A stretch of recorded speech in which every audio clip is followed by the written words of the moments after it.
সাতবাৰী গাঁৱত যিসকল আই ওলাইছিল বা আমাৰ কালি যি পৰিস্থিতি কালি ঘপককৈ আইসকলে কোৱা মতে দুটা বগা ঘোঁৰা আহিব বুলি ক'লে আহি গৈ সেইমতে ৰাতিপুৱা প্ৰায় 7টামান বজাত আহিছে আহি ইয়াত ৰাইজে অলপ পূজা পাতল কৰিছেহি পূজা পাতল কৰি কোনোবাই গামোচা দিছে কোনোবাই চেলেং দিছে কোনোবাই ধূপ জ্বলাইছে এনেকৈ কৰি তেনেহ'লে কিছুমানে পূজা পাতল কৰি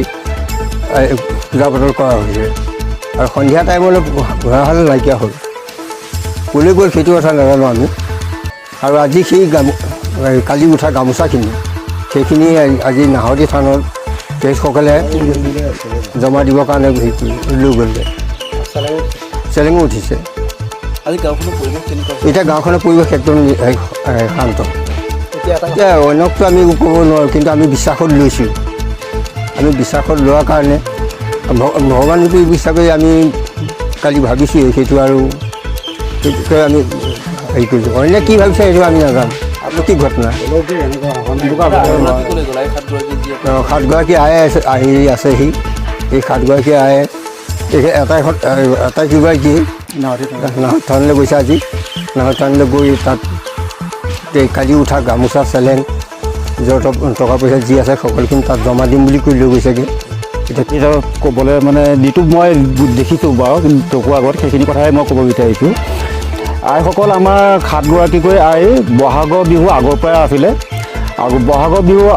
আগমুহূৰ্ততে তেওঁলোক যেনেকৈ দাগিত হৈ আছিলে দাগিত হৈ যোৱাৰ পিছত মানে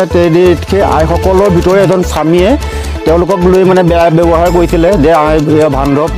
এনেকৈ ধৰণৰ কথা প্ৰসংগত কোৱাৰ কাৰণে মানে আইসকলক তেতিয়া আইসকলে অলপ খং কৰিছিলে খং কৰি লৈ তেতিয়া মানে কি এতিয়া এই মানে হেৰি বেয়াকৈ কৈছিলে সেইটো অৱশ্যে তাৰ দুদিনৰ পিছতে সেইটো প্ৰমাণো দেখালে আৰু আইসকল মানে কি আমাৰ হয় তেওঁলোকে দাগিত হয় কিন্তু আজি ইমান দিনে হৈ আছে যদিও প্ৰত্যেক দিনাই নহয় মানে চব সময়তে কেতিয়াবা সপ্তাহত এদিন হয় বা কেতিয়াবা হয় যেতিয়া যিদিনাখনে হয় সেইদিনাখনে আমি সকলোৱে গম পাই যাম আৰু গম পোৱাৰ লগে আমাৰ মহিলাসকল বিশেষকৈ যায় আৰু আমাৰ ভকতসকলেও যায় গৈ তেওঁলোকৰ লগত এনেকৈ হেৰি কৰি লৈ সন্মান কৰাই মানে কথা বতৰা হেৰি কৰি লৈ তেওঁলোকক আকৌ শান্ত কৰায় ঠিক তেনেধৰণে চলি আহি আছিলে কিন্তু ইয়াতো আমাৰ বিশ্বাস কৰা নকৰা আমি জানিলেতো আইসকলক বিশ্বাস কৰি আমি আই সকাম পাতোঁ বা হেৰি কৰোঁ অন্তৰটো ভক্তিভাৱটো আছে তাৰ ভিতৰতো কোনোৱে মানে কৈছিলে যে কি যদি প্ৰকৃততে যদি আই আছে তেতিয়াহ'লে তেওঁলোকে এটা প্ৰমাণ দিব লাগে বুলি কথা এটা ওলাইছিলে এইটো নামঘৰতে ওলাইছিলে বুলি মই শুনিছিলোঁ তেতিয়া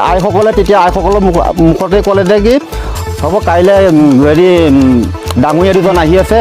ঘোঁৰাৰ ৰূপত বুলি এনেকৈ কথা এটা বুলি কোৱা শুনি এনেকৈ কৈছিলে সেইটো কৰি কথাষাৰ বাৰু বোলে অৱশ্যে শুনিছোঁহে যে এনেকৈ কৈছিলে বুলি তাৰপৰা ৰাতিপুৱা সময়তে এনেকৈ ঘৰৰ পৰা আমি উঠাৰ পিছতে এজনে আহি ক'লে বোলে সি ঘোঁৰা ওলাইছে এই বুলি কোৱাৰ পিছতে যেতিয়া আমি গৈ চালোগৈ হয়